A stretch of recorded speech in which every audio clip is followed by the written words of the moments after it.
Welcome back, Troglodytes, to another episode of Trogly's Guitars. Today we have a mid-2000s, 2005 Gibson Les Paul Custom and a very nice wine red finish. It's kind of almost more a cherry, kind of a dark cherry, more so than wine red. It's not too dark like you usually see, but it's definitely very cool. It kind of reminds me of that old 1981 Custom I had. But this is a very nice guitar. It's in lightly played condition. It's got kind of a fatter neck on it. I'm not quite to that 50s like baseball bat, but it's definitely still kind of a 50s rounded profile, but not quite R7 like. This one is all original and in pretty good shape, as you'll see here. We'll start with the headstock. You can see that the lacquer hasn't aged too much, even though it's about 12 years old now. But there is some light wear and tear to the front of the headstock, but nothing too bad, just for light string change wears and scratches. Truss rod works fine. You still have your ebony fretboard with your beautiful mother of pearl inlays, block inlays up and down the neck. The condition of the body is actually pretty good.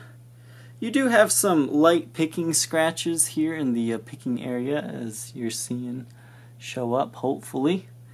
But overall, I mean, the guitar's fairly clean. You've got some minor dings here that hopefully will kind of show up as I start showing the light. But overall, this guitar is pretty clean. I would still consider it player's grade. If there's anybody collecting 2000s customs, this might not exactly be the one you want, but if you're a player just looking for something to play, definitely a good guitar. Back of the headstock here, Custom Shop 73190 is the serial number. You can see you've got some very light wear and tear to the finish towards the top of the headstock here. Some matting of the finish from rubbing against the case. You've got some light scratches at the back of the headstock, but no breaks, cracks, or repairs. And once again, it's kind of a chunkier neck. You don't have, too much wrong with the neck. I mean, you've got some very light impressions, as you're seeing kind of in this area, and kind of up and down the neck, but definitely very minor wear. Something I noticed kind of on the playing side, you can see a little bit more of the impressions. And if we focus, you can see there is some like dirt or something on the binding. I couldn't get it to come off. You also have a little bit of a stand rash in this area. There's also a very small ding right here. The back of the guitar does feature some buckle rash. As you can see, once I kind of get it in the light, it definitely has some player's wear on it. But you can see the back has kind of got some nice wood grain to it. I wouldn't really say that's flame. It definitely kind of looks like it might move, but it really doesn't move too much. But your pots inside are all original. I guess one thing I forgot to mention is it does have, at the top here, it does have a single Schaller strap lock, but the bottom is the original yet, so one small replaced part. But you do have some very light scratches along the side here, mainly right there. But overall, I mean, this is a clean custom. I mean, if you're looking for a modern day custom, this is definitely one to consider. The pickguard does have some scratches on it.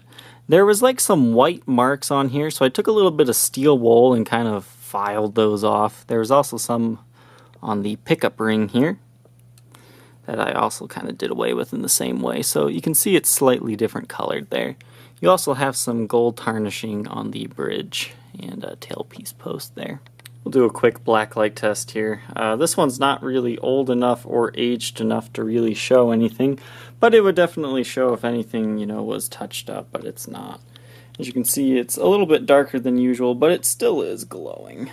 The back of the guitar glows a little bit more, but you can kind of see that wear and tear towards the top of the finish that I was talking about there. And some light wear and tear, but nothing too bad.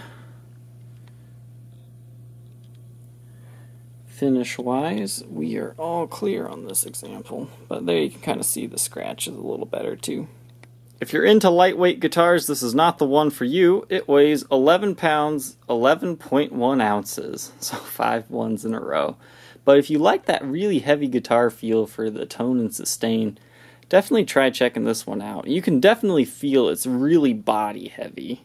It does come with its original Gibson custom shop case. It does have some very light wear and tear to it, but nothing too incredibly bad. I think the worst of it is some light scuffing right here and there, and you can see a little bit of fuzz kind of sticking out here and some tears in the Tolex. But the interior is a nice dark maroon color. These are really nice cases. They really keep your guitar snug and safe. But overall, it's in good shape. Today we will be demoing through a Marshall JMP 1C 1-watt tube amplifier.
If you think you might be interested in owning this Gibson Les Paul Custom, feel free to contact me on my Facebook page, facebook.com/Troglys, or check out the Reverb and eBay listings. Alright, Troglytes, we'll catch you next time. Bye.